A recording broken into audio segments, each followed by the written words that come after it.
work on your tonality. On the tonality? Yeah. Because talking to all the persons, all the people on phone, they have a very similar, convincing tonality. Our team? Yeah. whether it's Edwin, whether it's Melly, whether it's anyone. It's a skill to be acquired. How think come they can mirror means at times, and with that tone and with the confidence in voice, you get a imaginary picture of a person, what he or she would be like. And when I see them in person, this is my first time, right? That's totally different. So that put me into thoughts. Are you working on them, or how to? We should also work on that tonality. Well, I think the sales training mostly is mirroring and modeling my videos. We take people, we check for strong conviction, strong character, for many reasons, because we also want to be legally safe. We don't want them to tell things. In the past, we've hired salespeople who exaggerate things. You know, like Funny Kumar did not start walking.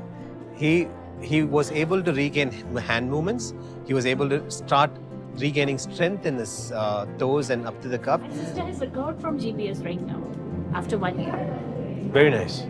So I'm a doctor by profession. Sure. So this tonality put me to thought. Yeah. So confident, so nice spoken. Yeah, I'll tell you. Yeah.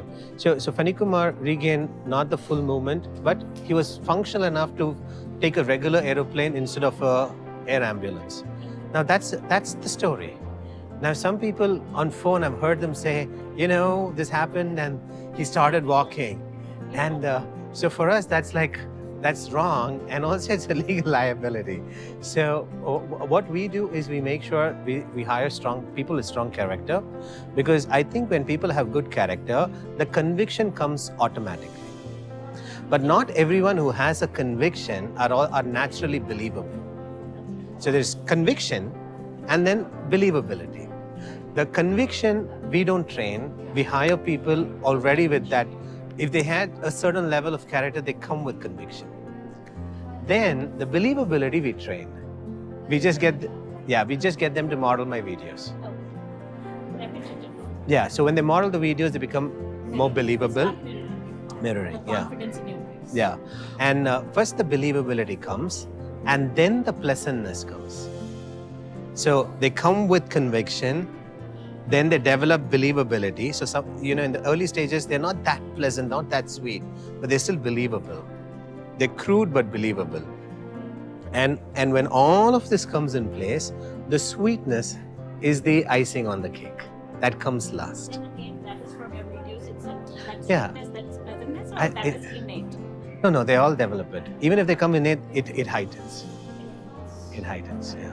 There are two types of salespeople we hire. There are salespeople we hire because they will be salespeople. And there are salespeople we hire because 10 years down the line, we want them to be 10 years or earlier, we want them to be partners in the business. And in our organization, the second category of salespeople is the top leaders in the organization.